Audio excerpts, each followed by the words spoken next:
Welcome to the Under 8 Podcast, a daily college basketball show brought to you every weekday in under 8 minutes. At the time of recording, it is Monday, November 27th at 9:51 p.m. My name is Josh Mullenix. On today's pod, a new number one in this week's AP poll. Xavier falls to Oakland, and Boo Buie does his thing for the 5-1 Northwestern Wildcats. It's all right now on the Under 8 Podcast.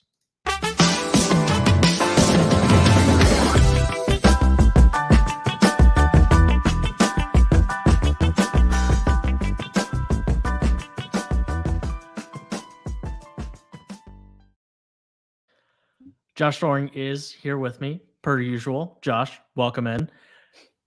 Last week I told you, maybe it wasn't you, but last week it was pretty clear that whoever walked away with a win in Maui was more than likely going to be the number one team in this week's AP poll. It's a non-conference multi-team event, so of course it was the Purdue Boilermakers who win it. And for some reason, I don't have all 63 voters voting for Purdue number one, but we're splitting hairs there. The Boilermakers number one in this week's AP poll. Yeah, I don't know what else they have to do to earn the top spot. I mean, they just went through about as tough of a schedule as you could get in the toughest tournament. Mm-hmm. They were number two to start. Number one didn't get to the championship game of said tournament. Yeah, this was always going to happen. There was no other option. Whether you think they're going to win the NCAA tournament or not, they've been the most impressive team in the country so far for my money. So would have had them number one, no doubt about it. Yeah, it might just be one of those things where and AP voters need to see them do something they can't do in November, right, which is play in March. Right. And so it might just be that and nothing more. Oklahoma, Illinois, Colorado State, BYU, Villanova back in the top 25 after their win down at the Battle for Atlantis. Florida Atlantic jumping 6 spots after a pretty dominant performance at the ESPN Events Invitational. But it might be who's not on this list after last week that is the most interesting. Yeah. I know Jimmy Dykes was talking about this during the Villanova-Memphis game, and I agree. I don't care that Memphis lost that game pretty handedly. They should be in the top 25 and are not. And the other team that I thought was interesting too is Ohio State, just because they did have a really good week, and you saw all of these teams entering, right? This is one of the most chaotic weeks from a poll standpoint because everybody's playing so many games against good opposition that you lose one to a team you're supposed to lose to, you catch a bad break, and all of a sudden you're 1-2 and tumbling down the polls, or you're Florida Atlantic and kind of right the ship, or Villanova, put yourself back in the conversation by winning one of these tournaments.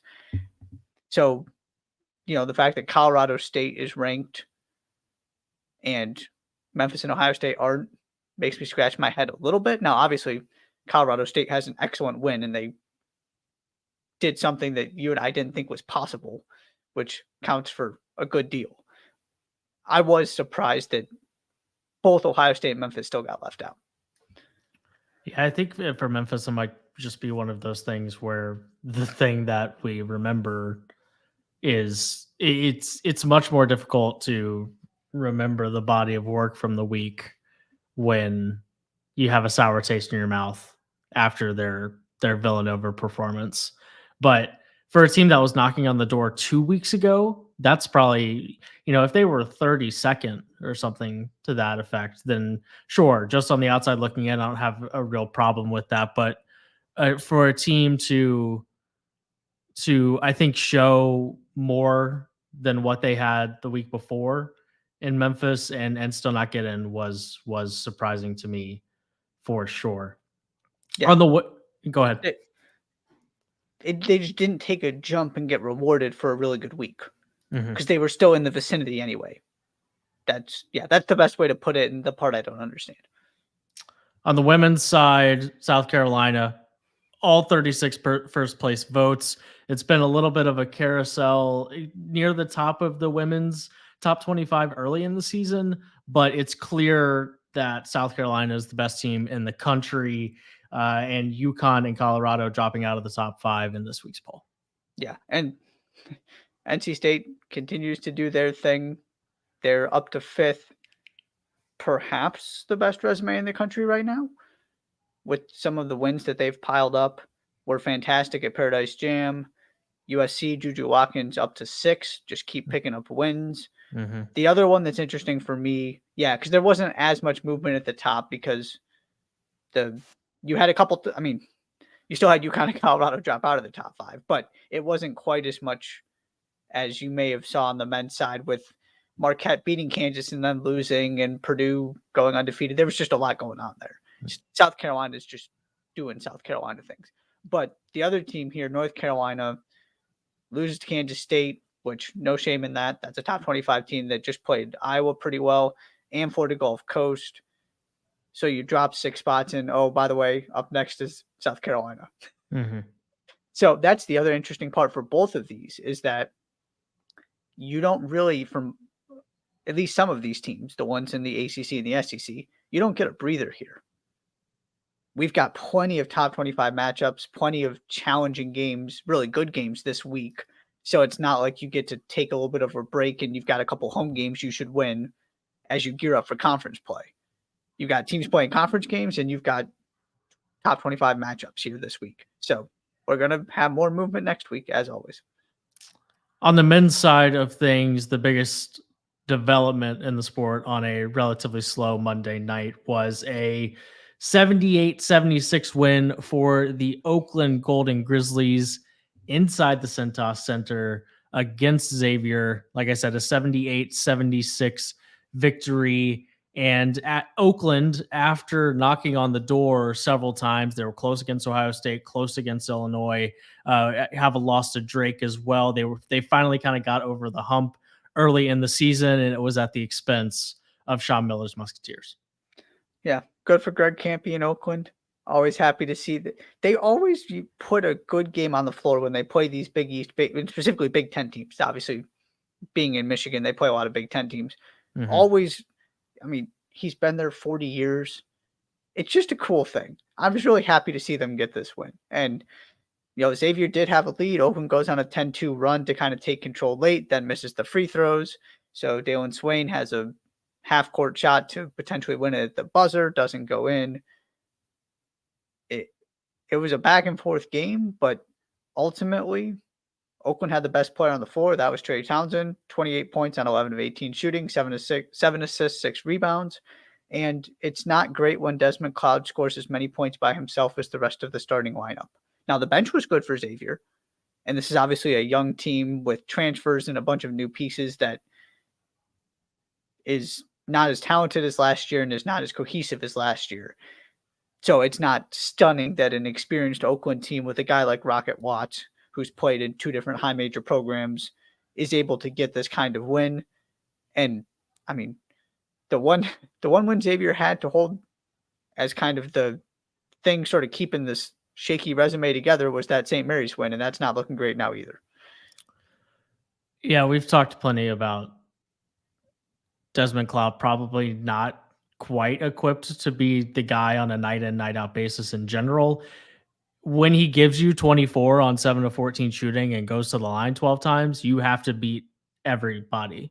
Like, if you want to put together a resume that can get you to the NCAA tournament, I pat Oakland on the back all you want to. Xavier should never lose this game, with all due respect to Oakland. And they probably should, when Cloud is as good as he was, you got to be better than this, or it could be a long season for Xavier.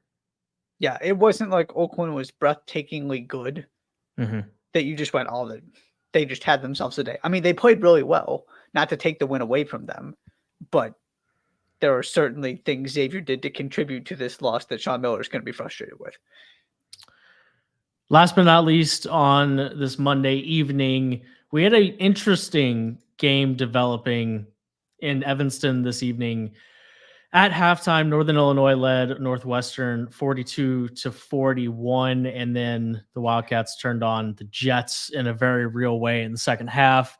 Boo Booey, 23 points, 7 assists, couple rebounds, 8 of 11 shooting, 4 of 5 from the three-point line. The guy who's supposed to be the best player on the floor in this game was just that, especially in the second half. And a Northern Illinois team that's, granted, everybody and their mother is beating DePaul at Wintrust right now, but Northern Illinois was one of them. And, a solid Huskies team that's, was probably a little bit threatening to Northwestern coming into their building tonight. But Boo Booey able to take care of business with the help of 14 points from Ty Berry, another 15 points from Matthew Nicholson, and Northwestern takes care of business. I was intrigued by this one because Northern Illinois' sole loss is at Marquette, which everybody gets a pass in that game because Marquette should not lose a home game all season. So it was at least interesting to see, right, what kind of elevating here, right? Taking steps. Okay, DePaul is one step. Can you go the next step and beat a team like Northwestern? And for 20 minutes, it looked like the answer might be yes. And then the other 20, it was a hard no. So credit to Northwestern for making this not interesting by the end. I mean, 22 assisted field goals of the 34 that they made. That's really, really good. Boo Booey did his thing, like you said. It was a really good offensive performance and a really good defensive performance in the second half from Northwestern. Is there a lot to take away from this? No, probably not. On a typical night, we're probably not talking about this game, but it was at least interesting. It's a good test for Northwestern, and now you go from hosting Northern Illinois to playing Purdue. That's just the gradual progression, right? I think on the Northern Illinois side of things, this is year 3 of Rashawn Burno. He took over a team that went 3-16 in the COVID year. First year he went 9-21. Second year he was 13-19. A step up from KenPom, each of those 2 years. And after finishing 250th at KenPom last year, they're at 147. At least they were heading into this game. You have to think that that's going to be a record that they're going to improve on, the 13-19 from a year ago. So Burno in the Mid-American Conference, moving in the right direction with that Husky squad.